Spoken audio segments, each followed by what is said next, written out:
তো ব্যাপারটা হচ্ছে আজকে আমরা সবাই মিলে গাড়ি করে কোথায় গেলাম, পুরো ভিডিওটা শেষ পর্যন্ত দেখো। আশা করি ভিডিওটা তোমাদের খুবই ভালো লাগবে।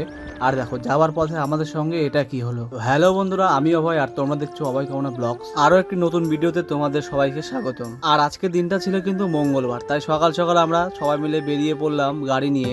এখনই সবাই মিলে বলাটা ভুল হবে, কারণ এখনো সবাই গাড়িতে ওঠেনি। তো আমরা এখন এখান থেকে যাব প্রথমে রায়গঞ্জ, আর ওখান থেকে সবাই গাড়িতে উঠবে।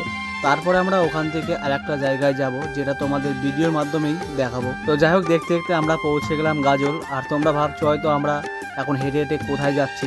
আসলে আমরা একটা জায়গায় যাব, তাই এখান থেকে একটা ফল কিনতে হবে। তো সেজন্য গাজলে নেমে পড়লাম, আর এই গাজলে একটা দোকানে চলে আসলাম ফল নেওয়ার জন্য। এখানে অনেক ধরনের ফল ছিল, তো আমাদের যেগুলো ফল লাগবে তাই কিছু ফল নিয়ে নিলাম। আর তোমরা হয়তো অনেকটা আন্দাজ করতে পারছো যে আমরা কোথায় যাব। হ্যাঁ, আমি বলেই দিই, আমরা যাবো আজকে একটা জায়গায় পুজো দিতে। তো যাই হোক, আমাদের ফল নেওয়া কমপ্লিট হয়ে গেল। আর আজকে যে আমি পাঞ্জাবিটা পরেছি, আমি কিন্তু সচরাচর পাঞ্জাবি পরি না। তোমাদের দিদিভাইয়ের রিকোয়েস্টে আজকে এই পাঞ্জাবিটা পরেছি। তো পাঞ্জাবিটা পরে কেমন লাগছে আমাকে অবশ্যই কিন্তু কমেন্ট করে জানাবে। আর তোমাদের দিদিভাইকেও কেমন লাগছে সেটাও কিন্তু জানাতে ভুলো না। তো যাই হোক, এরপরে আমরা গাড়িতে উঠে বসলাম, আর সুন্দর প্রকৃতির দৃশ্য দেখতে দেখতে আমরা চললাম রায়গঞ্জের উদ্দেশ্যে। আগেকার দিনে যদি রায়গঞ্জ যেতে হতো তাহলে আমাদের যেতে সময় লাগতো 2 ঘন্টা, আর এখন 4 লাইন হয় রায়গঞ্জে যেতে লাগে মাত্র 1 ঘন্টা। তো যাই হোক, আমরা দেখতে দেখতে পৌঁছে গেলাম ইটাহার। এটা হচ্ছে ইটাহার বাজার। আর তোমরা যদি কেউ ইটাহার থেকে ভিডিওটা দেখে থাকো অবশ্যই একটা লাইক আর কমেন্ট করে দিও। এরপরে ঘড়ি কাটায় চোখ পড়লো, আর দেখি সময় বাজে 10টা। তো আমরা যেখানে পুজো দিতে যাব ওখানেই পৌঁছাতে হতো 10টার সময়, আর আমরা এখনো রাস্তায় আছি 10টায়। তো জানি না ওখানে গিয়ে পুজোটা ধরতে পারবো কিনা। আর দেখো, গাড়ি চলছিল আপন বেগে, আর আমাদের দুজনের গল্প যেন শেষই হচ্ছিল না। আর দেখো, গল্প করতে করতে আমরা কখন পৌঁছে গেছি রায়গঞ্জে বুঝতেই পারিনি। আর আমরা আসবো বলে দেখো দিদিমা রাস্তায় দাঁড়িয়েছিল যে আমরা কখন আসবো।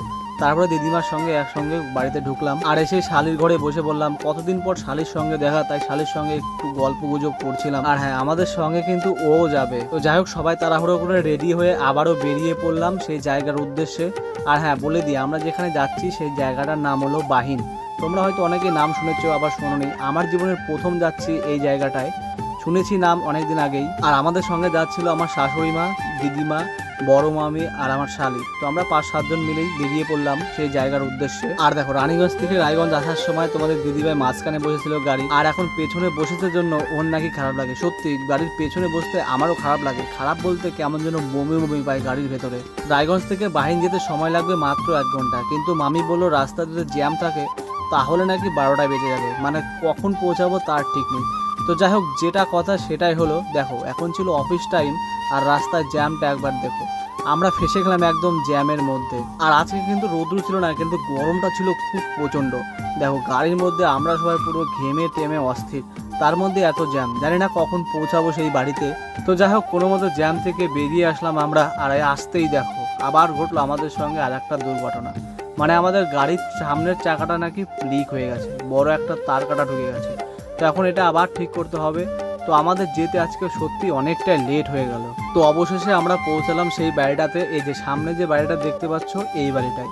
তো এখানে ভিডিও করা বারণ আছে। তো যাই হোক, আমি তোমাদের জন্য একটু লুকিয়ে লুকিয়ে ভিডিও করছিলাম।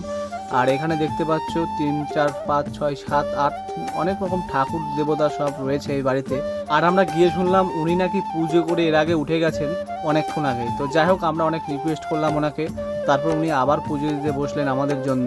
এরপরে দেখলাম ওনাদের ঘরে একটা ছোট্ট দুর্গা ঠাকুর বানিয়ে রেখেছে, যেটা দেখতে কিন্তু খুবই সুন্দর লাগছিল। তো ফাইনালি আমাদের পুজো দেওয়া কমপ্লিট হয়ে গেল। তারপরে আমরা কয়েকটা আত্মীয় বাড়িতে ঘুরে আবারও গাড়িতে উঠে পড়লাম।